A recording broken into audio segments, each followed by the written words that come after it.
यो पापी धर्मेलाई सजाय मिल्नुपर्छ कि पर्दैन? तपाईँहरूले आफ्नो धारणा तलको कमेन्ट बक्समा व्यक्त गर्न नभुल्नुहोला।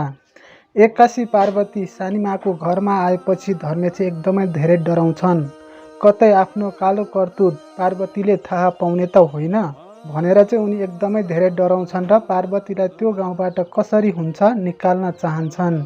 उनले त्यहाँ चिप्लो घस्दै भन्छन्, पार्वती म तिमीलाई धेरै नै माया गर्छु। मेरो श्रीमतीज्यू तिमी अहिले यहाँ किन आएको? म आफै तिमीलाई कलकत्तामा लिन आइहाल्थे नि, तिमी किन एक्कासी यसरी आएको? यहाँ सानीमाले त मलाई कति धेरै गाली गर्नुहुन्छ, कति धेरै कराउनुहुन्छ। झन् तिमी 4-5 महिना यहीँ बस्यौ भने त सानीमाले तिमीलाई कति धेरै हेला गर्नुहुन्छ। अब तिमी उतै कलकत्तामा फर्केर जाऊ भन्ने त्यहाँ धर्मको मनसाय देखिन्थ्यो। किन धर्मले यस्तो भन्दैछन् भने यता धर्मले चाहिँ गौरीसँग माया प्रेम लगाएका छन्। अनि त्यो कुरा चाहिँ यता पार्वतीले थाहा पायो भने पार्वतीले आफूलाई नराम्रो सोच्ने, गौरीको पेटमा भएको बच्चा धर्मेको हो भन्ने कुरा पार्वतीले थाहा पाएपछि आफूलाई गाउँ निकाला गर्ने त्यहाँ धर्मेले चाहिँ उक्त सपना देखेका छन्। त्यही भएर चाहिँ अहिले धर्मेले जसरी हुन्छ जे गरी हुन्छ पार्वतीलाई त्यो गाउँबाट लखाट्ने चाहिँ सोच गरेका छन्। अझै धर्मेले यस्तो मिठो कुरा गर्छन् कि पार्वती तिमीलाई किन यो सानीमाको घरमा भित्र्याउनु? तिमीलाई त म आफ्नै घरमा भित्र्याउँथे, म आफै लिन आउँथे, तिमीले किन यति धेरै दुःख गरेर यहाँ आयौ?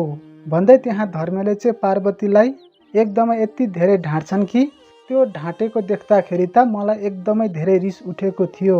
के तपाईँहरूलाई पनि रिस उठेको थियो त? आफ्नो धारणा तलको कमेन्ट बक्समा चाहिँ लेख्न नबिर्सनुहोस्। अनि त्यहाँबाट पार्वतीले चाहिँ भन्छन्, उहाँ त तपाईँकै सानीमा होइन र? किन सानीमाले त्यस्तो गर्नुहुन्छ त? अब म सानीमालाई सम्झाउँछु भन्दै धर्मेको हात समाएर जबरजस्ती सानीमाको घरमा लगेका हुन्छन्। त्यसै क्रममा यता जिम्बलले चाहिँ आफ्नो विरुद्धमा छोरीहरू उठेको भन्दै र दलित चाउरेहरूलाई चाहिँ साथ दिएको भन्दै त्यहाँ जिम्बलले चाहिँ माफी माग्न आफ्नो छोरी र मनेलाई लगाउन थालेका हुन्छन्। त्यहाँ जिम्बलले किन माफी माग्न लगाउन थालेका भने पहिला नै जिम्बलको बन्दुक उनीहरूले भाँचेका थिए अनि जुठेको घरमा बनाउन लाँदाखेरि चाहिँ त्यहाँ उनीहरूले जुठेको घरमा लगेको बन्दुक चाहिँ चोरेर जङ्गलतिर लगेका थिए। अनि चाउरेको घरमा गएर चाहिँ चाउरेलाई त्यो बन्दुकहरू दिन खोज्दाखेरि चाहिँ उनीहरूबाट झुक्केर त्यो बन्दुक पड्केको थियो र चाउरेहरूले पनि उनीहरूको विरुद्धमा जिम्बलसँग कुरा गरेका थिए।